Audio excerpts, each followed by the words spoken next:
Hello, welcome to a restorative session. This week we're talking about two principles that we've heard before from the Yoga Sutras. We are talking about the two things that sort of constitute our path to oneness.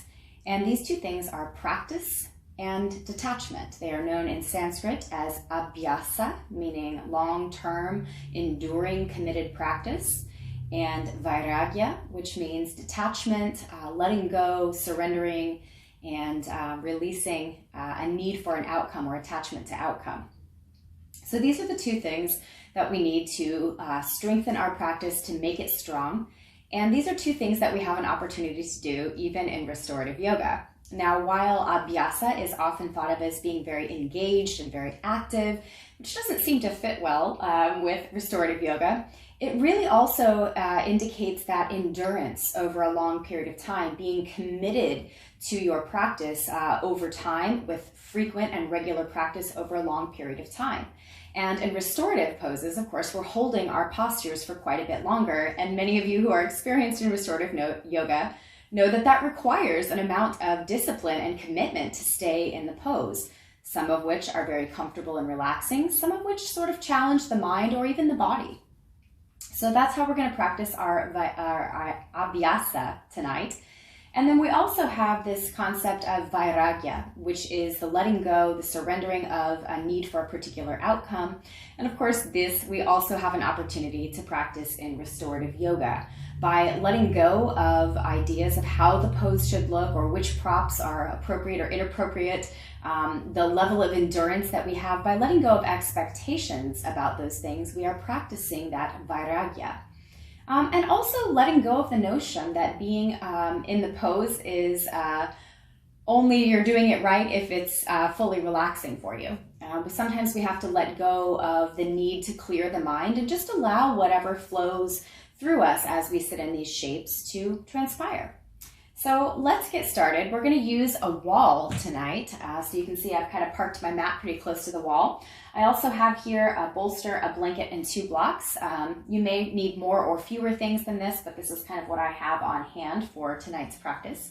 Our first pose we're going to take is a forward fold. And I'm going to grab a couple of different things here. I'm going to set my blocks to one side. I'm going to use the blanket to place behind me up against the wall and just kind of scoot my hips or the edge of my hips onto it. And you can see what's happened. If I sit too far back, I can just kind of lean into the wall. Another option would be to sit further up on the small ledge of the support, because this brings your hips to tilt forward, which kind of helps us in the direction that we're going in our forward fold. So now that we've kind of set up our hips either against the wall on top of this cushion or at the very edge of your folded blanket to tilt the hips forward, we have our choice in how we want to set up our support for the chest and the head. So depending on how flexible you are, you may or may not want to use anything. If you can stay in a deep fold for a long time, you might be sufficient with just a bolster on your shins to rest your forehead on. That's a lot on the hamstrings for some of us, so you might choose to use some kind of support underneath the knees if you take that route. You could also choose to raise your forehead and rib support up a little higher. So for this we can use either blocks or some other kind of prop, and I'm also going to set the edge of the bolster or your bed pillows against my legs and just a little underneath the ribs as well. And so now I can sort of fold forward. If I tuck my chin enough, I can rest my forehead on this support and still have room for my nose and mouth for easy breath.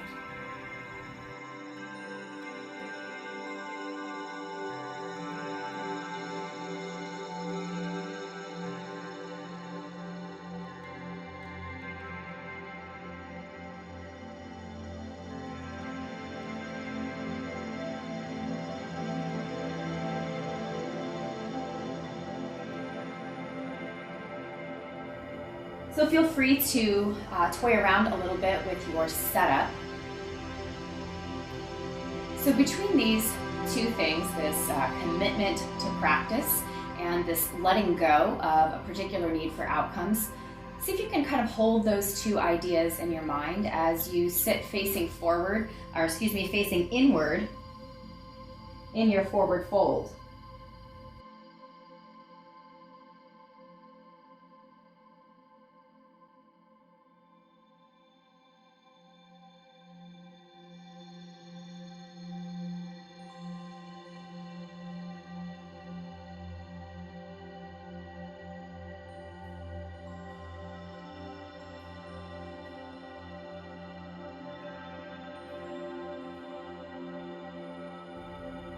Part of the practices of yoga involve the practice of svadhyaya, which is self-awareness or self-study. And when we are committed to that practice, it requires us to stay focused inward for long periods of time. We saw as people were forced to stay inside during our health crisis, many people were not used to being alone with themselves. It is not something that comes naturally to all people. For many, it is a cultivated skill.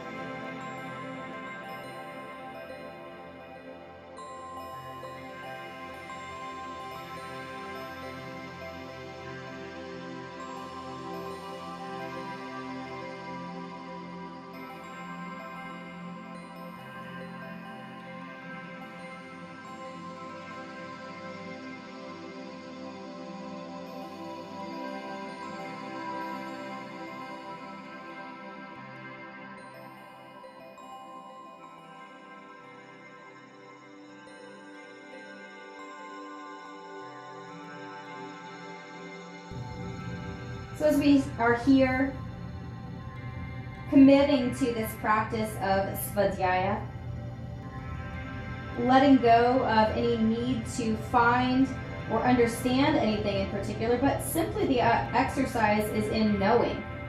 It's not necessarily an understanding or changing.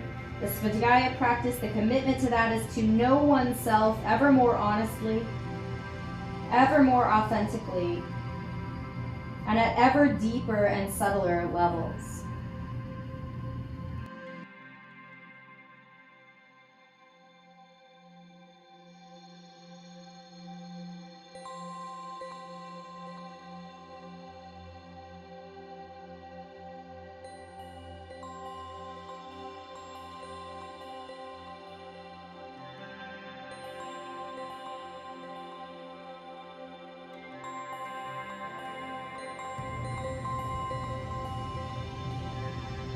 If you can stay committed to this inward gaze, this self-awareness, for another few minutes.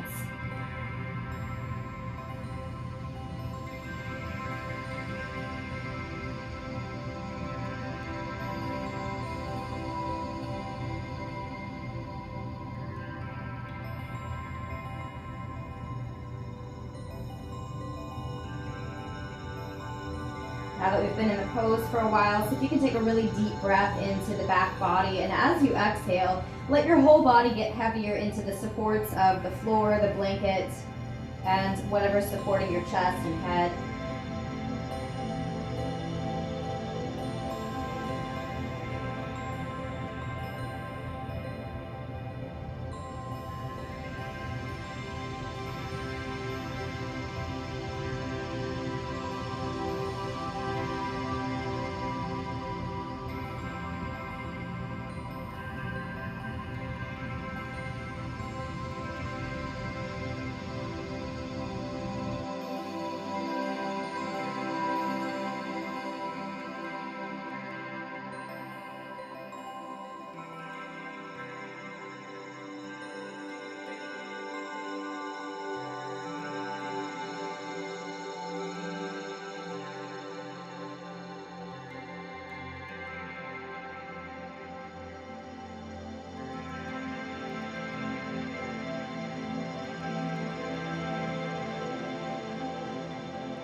And then finally, when it's time to come out of this shape, keep your chin tucked into your chest. Take a big inhale into the back body and let that air inside the back body sort of float you up. Then relax as you exhale.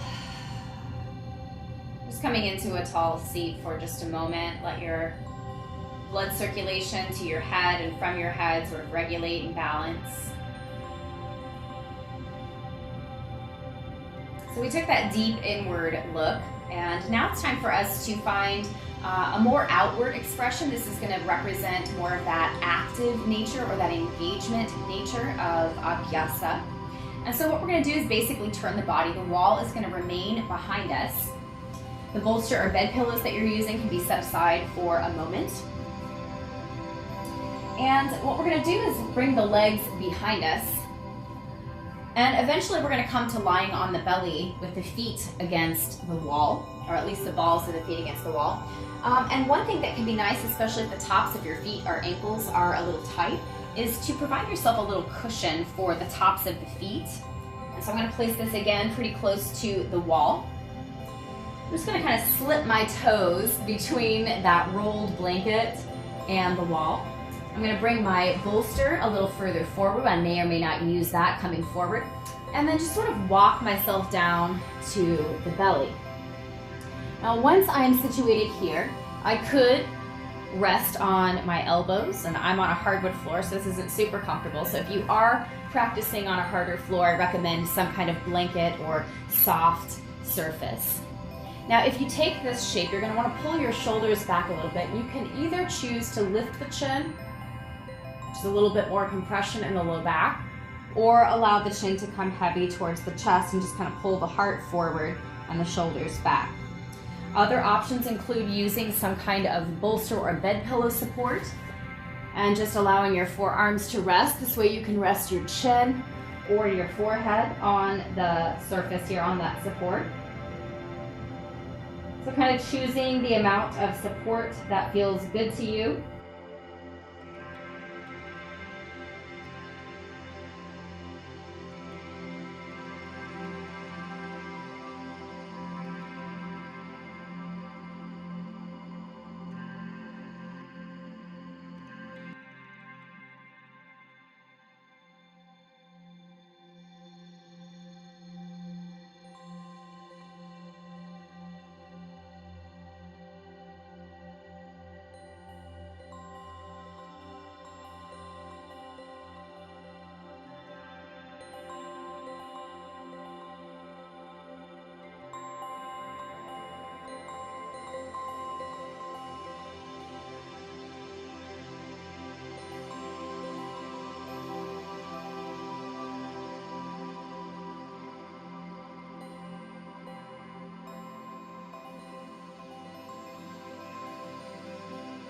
And as I mentioned, this is a representation of sort of the outward flow of energy in the body. So this is why the heart is lifted and forward facing. The shoulders are pulled gently back. Now the trick here is to balance this sort of outward flowing nature with the surrender that is being asked of us in vairagya. So this could be accomplished by dropping the chin towards the chest, even as the shoulders pull back and the heart pulls forward, to continuously let go of what's happening outside and focus a little bit more on what's happening inside. But we can also practice this letting go by softening the gluteal muscles, softening the face and the breath.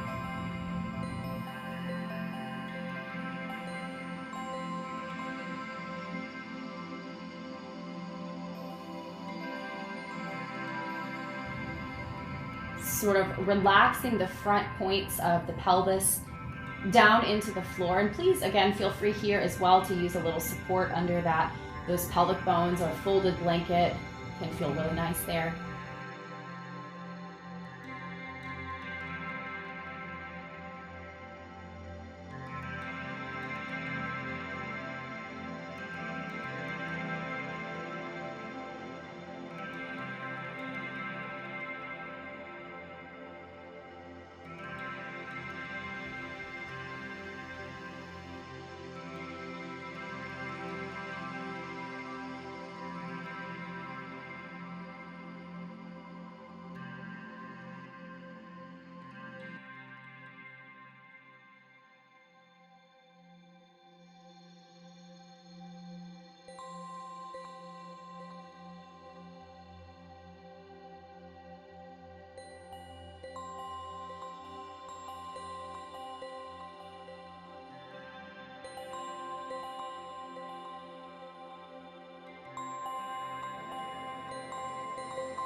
And staying engaged through the heart and the shoulders, even as we relax and become heavy and surrendered and let go in some of the other muscles of the body.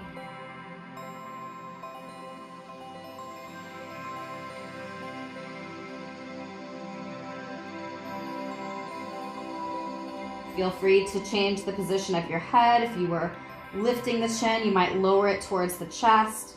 If you were down, you might come up for a few cycles of breath. Feel free to find a little bit of movement. This is, again, about that engagement or that action with the heart open and the shoulders engaged, kind of pressing into your support with your forearms or with your elbows to kind of lift and keep that part of you active. But also surrendering any action that is damaging to the low back or uncomfortable for the low back. So that might mean softening out of the bend a little bit. But balancing that engagement with that letting go, that commitment and endurance with release and continuous surrender.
If your chin is towards your chest, you might take this opportunity for engagement by drawing the right ear up towards the right shoulder. Maybe lifting the chin a little to the right. Exhaling, chin back to chest. And making that same movement on the other side. Left ear toward left shoulder, left chin lifting to the left. And exhaling. This is actively engaging more of our world as we shift our perspective. Take about 5 more breaths here.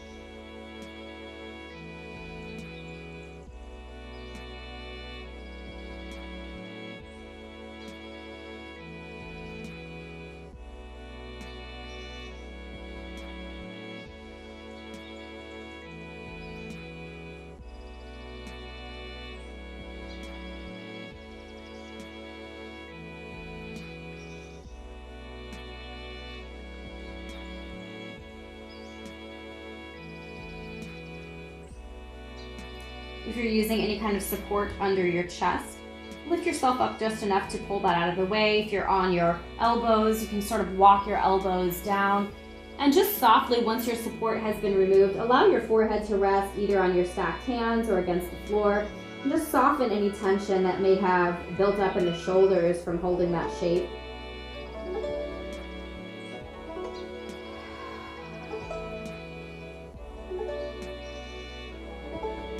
Practicing vairagya, that letting go, softening all the action in the shoulders, maybe in the neck.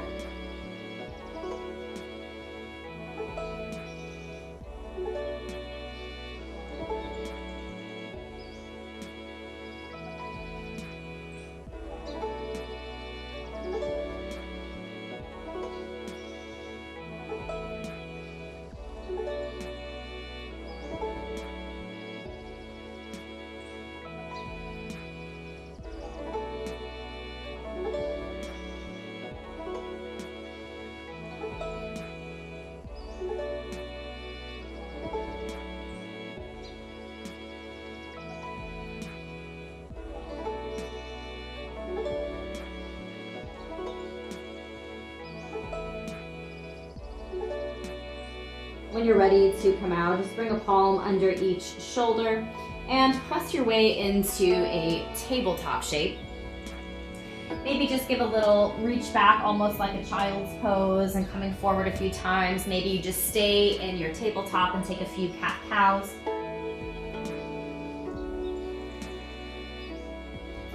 Then pause in your tabletop for just a moment. We're going to take just a little gentle side bend to each side before we change our position towards the wall.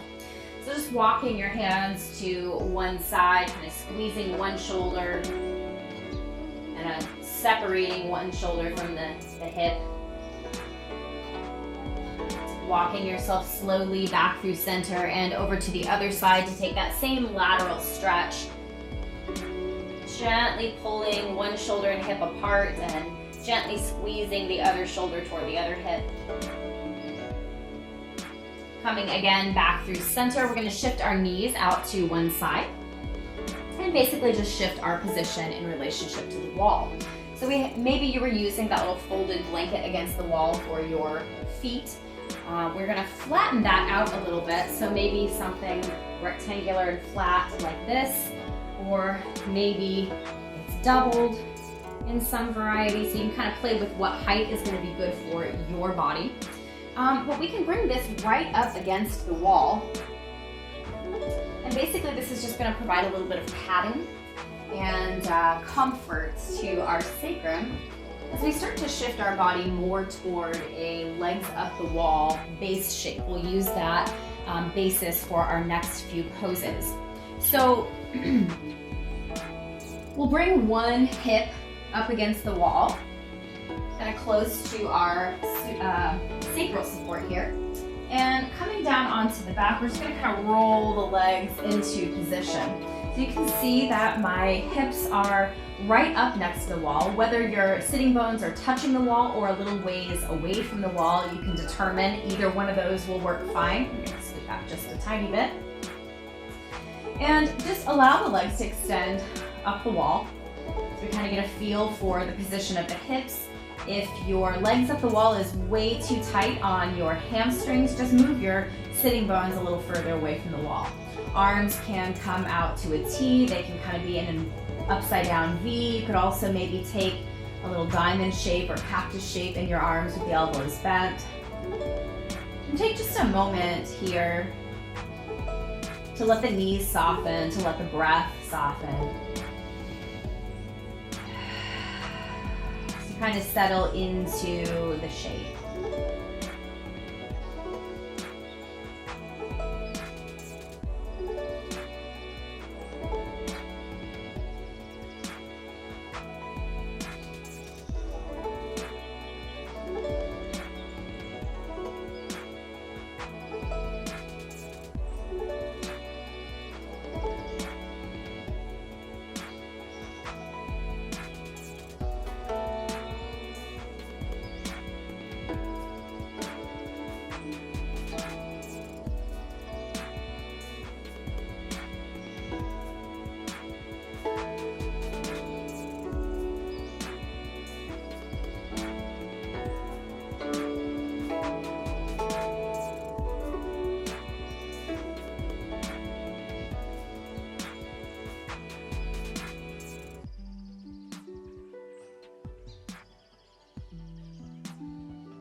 We'll allow both knees to bend and soles of the feet to come to the wall. And again, notice the comfort level here. You may need to scoot closer or further away from the wall to make this shape comfortable for your body. And then the next thing we're going to do once you're comfortable there is to cross the right ankle over that left thigh. We might use the right hand to just apply a small amount of resistance. We're not really pressing that knee away, but just kind of offering a little rest. This arm here is almost acting as a prop for that knee. Just kind of feel where the stretch is happening, if any. If you need to decrease the amount of sensation, just again scoot a little further from the wall. If you need to increase your sensation, maybe scoot your sitting bones a little closer to the wall. We're just gonna hold this shape for about 10 or 12 more cycles of breath. See if you can feel that right leg getting soft and heavy rather than pressing into the left thigh. Feel the weight of your knee kind of settling into your right palm. Let your heart be open, soft in your breath.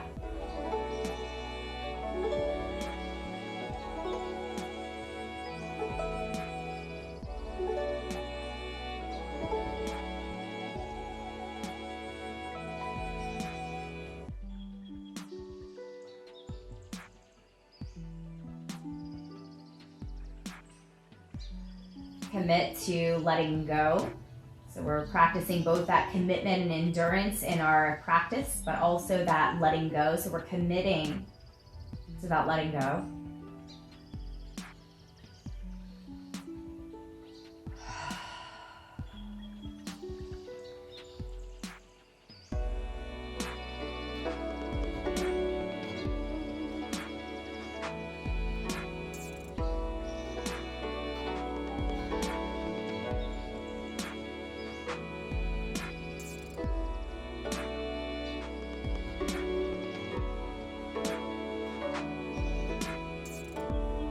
We're just going to take a little twist in the body. So we're going to kind of heel toe that left foot further to the left and down towards your base border, down towards your floor.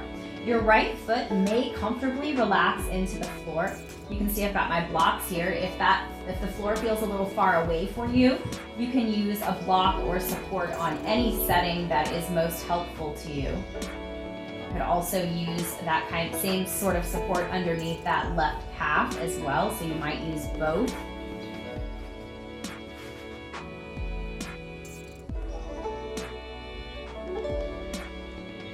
And once you find your appropriate amount of support, soften again. We engage through that practice of setting up the pose and being mindful of our reality, being mindful of sensations happening in the body, staying aware and connected and present to those sensations. And now our next act, or our next half of this practice, is letting go. Softening the breath, the face, the hands, the muscles, especially around the sacrum and hip. Practicing that vairagya, that detachment. This is not about performance, this is about relaxation, softening, releasing, letting go, detachment.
About 5 to 7 more breaths here.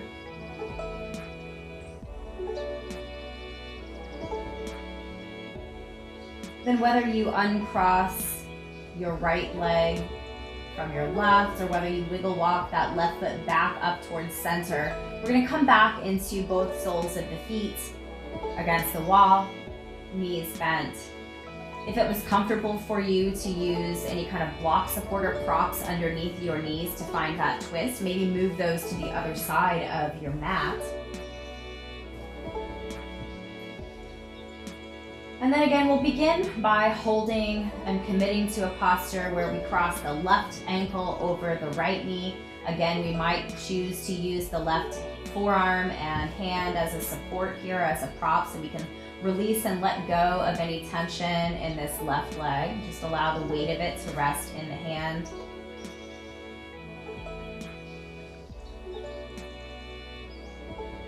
Soften, release, and relax. Practice a commitment and an endurance in this posture, even as you practice vairagya, letting go.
When all the muscles around the sacrum have relaxed, when the breath is smooth, when the body is heavy and released into its supports, we'll again wiggle walk the right foot over to the right and down towards the baseboard, perhaps using some support here, perhaps just allowing both to come down towards the floor.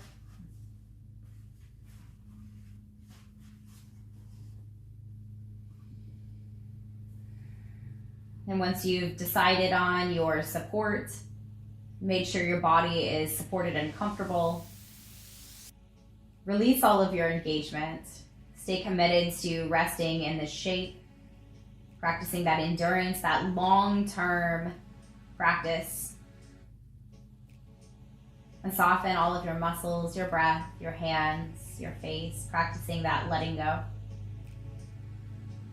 Release any expectations about how the body or the mind should feel in this pose. Committing only to the engagement of awareness, feeling physical sensations within the body, acknowledging sensations happening outside the body, witnessing the breath, witnessing the flow of thought. Stay committed to your awareness even as you relax all other efforts.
about 5 to 10 more breaths here. No particular number, just recognizing when your body allows you to come out of the pose. Just kind of notice for that right moment. And again, either uncrossing the legs or walking the right foot back into place. We'll take a little pause here with both soles of the feet against the wall, softening the sacrum back down into the floor. We'll extend the left leg long back up the wall. And we'll again cross the right ankle over that left knee. And this time we're just going to kind of soften. If your heel falls a little closer to your hip, that is okay. You can keep a slight bend in that left leg if you like. And then sweep the arms kind of up and overhead, reaching along the floor and then softening at the elbows.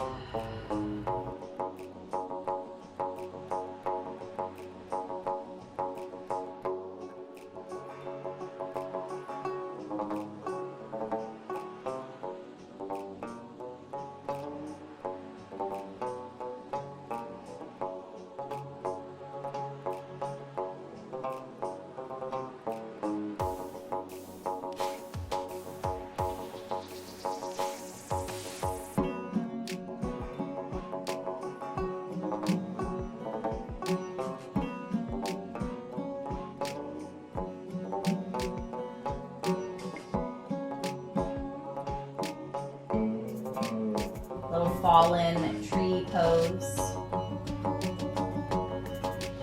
Noticing with this much of the body in contact with the floor, we're not so much engaged in the active portion of a tree pose and are much more engaged in that letting go piece, that vairagya. And yet, the more we let go, the more we soften, the more we are committed to staying in this shape based on the inertia or the tamasic qualities of restorative yoga.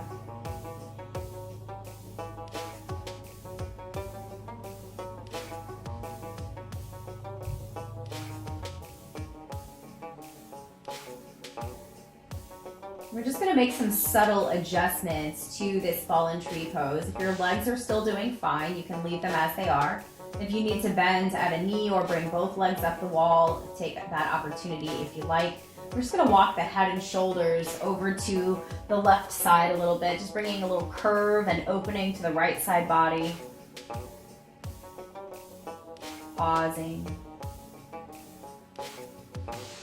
Fallen trees swaying in the wind. Relaxing into the shape, softening the breath, the hands, the face.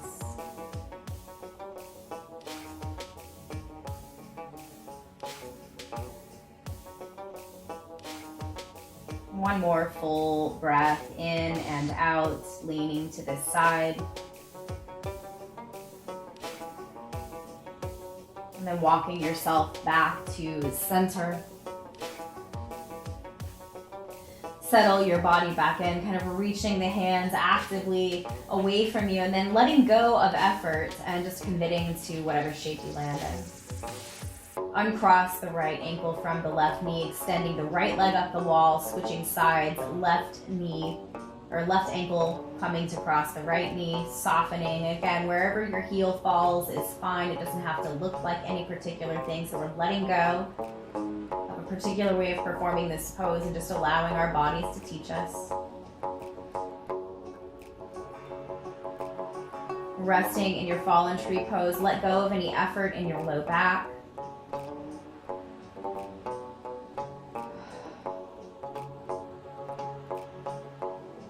Let go of any effort in your breath. Flow into that natural rhythm. Letting go. Staying committed to your breath, the awareness of your breath, the awareness of sensation. Again, both inside and outside of the body, committing, practicing that deeper awareness, even as you let go of your muscles and of any physical effort.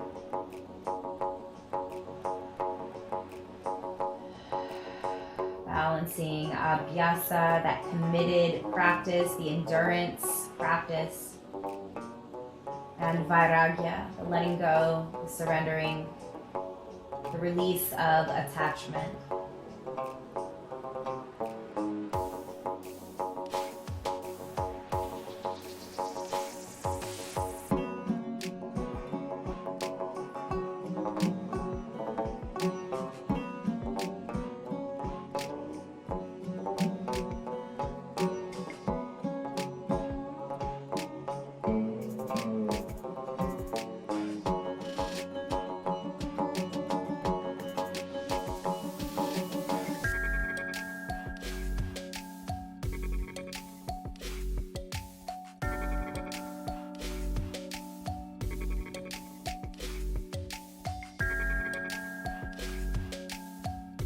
Taking a few more rounds of breath here. We'll start to walk the body again, just like we did before, but this time over to the right side. So head and shoulders moving even as the sacrum remains anchored. Once you're in this shape, soften again. Let go of any effort in the shoulders. Relax the sacrum. So the left side body open. The right side body compress. Just be present with any sensations that arise.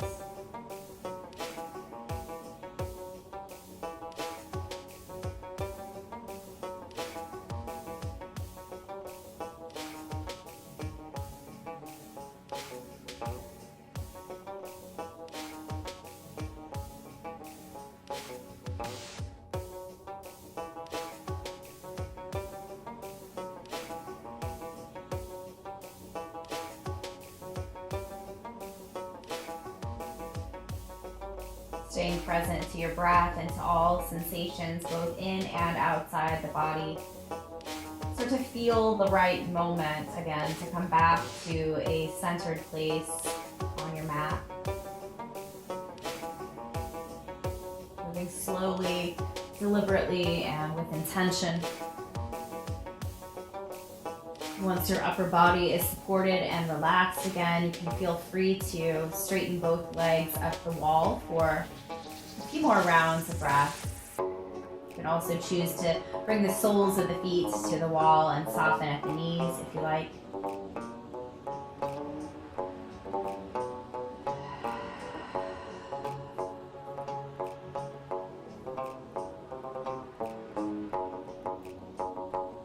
Your body is relatively comfortable in your legs up the wall or knees bent up the wall. Feel free to take this same shape for your resting pose. If you would like to move into an alternative position, more flat on the floor, feel free to take that option. If you prefer to be a little flatter against the wall, I would recommend lying so that your feet are pressed into the wall, but the rest of your body is flat on the floor. This will sort of give a sense of grounding both underneath the back of the body, but also as though you were standing on the floor, your feet are supported into the wall, kind of keeping a little bit of gentle pressure on the soles of the feet. So those are some options for your resting pose.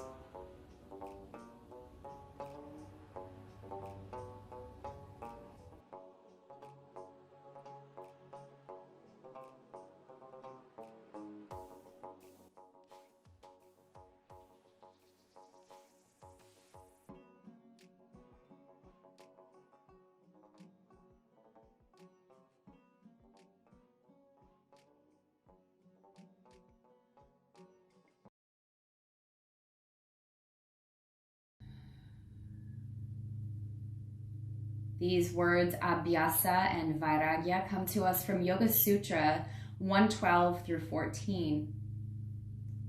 One translation of these sutras by Chip Hartramp says, both practice and non-reaction are required to still the patterning of consciousness. Practice is the sustained effort to rest in stillness. This practice becomes fully rooted when it is cultivated skillfully and continuously for a long time. Another translation of these same two sutras comes to us from BKS Iyengar.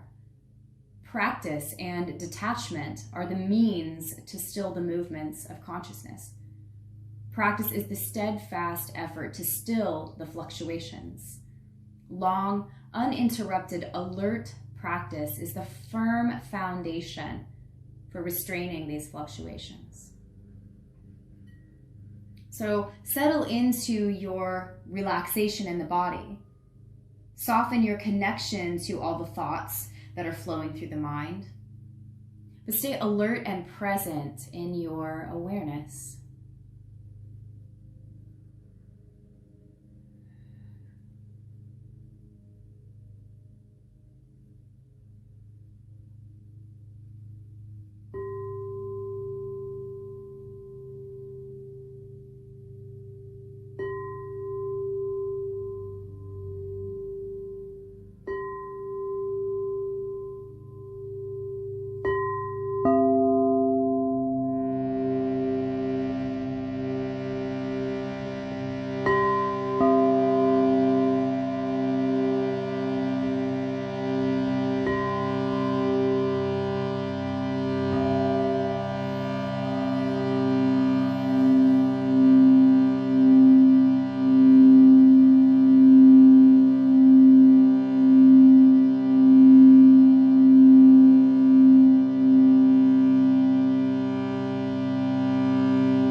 Remain connected, committed, and enduring in your stillness. Stay engaged and alert and present in your awareness. Continue to let go, release, and detach from the body, the muscles, the heaviness of the bones. Know that you are in this moment practicing the state of yoga. The more frequently we return to this practice, the more enduring and committed we are in this practicing of union, the more we can release and let go of the hindrances that keep us from this awareness of oneness. By remaining engaged in your awareness and let go in your effort. By committing long-term to a practice that will require a lifetime to master. We practice these two paths that strengthen our practice. Begin to engage a bit more with the breath. Begin to release your stillness and engage in small and gentle reawakening movements. Start at the extremities and work your way in towards the heart center. Come back to presence, to sensations within and outside of the body. Begin to reconnect with the body.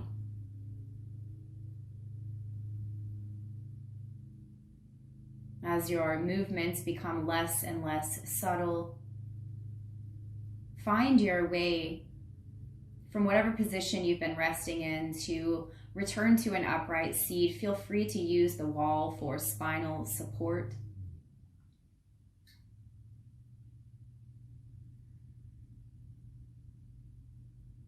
Find a sense of heaviness, of letting go and release in the low body. Find a sense of engagement and lift and commitment to holding and committing to this openness through the heart and this elevation through the mind in the upper body.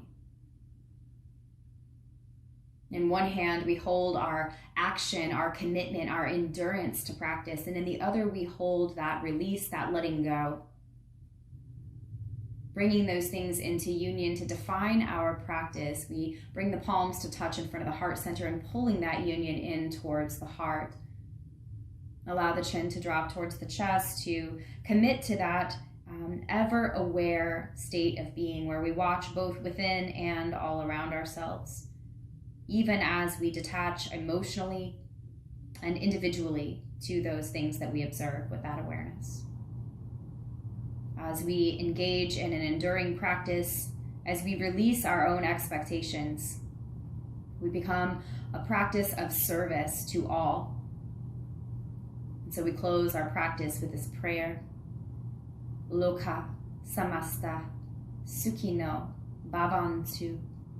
May all beings be happy, healthy, safe, and free. Namaste.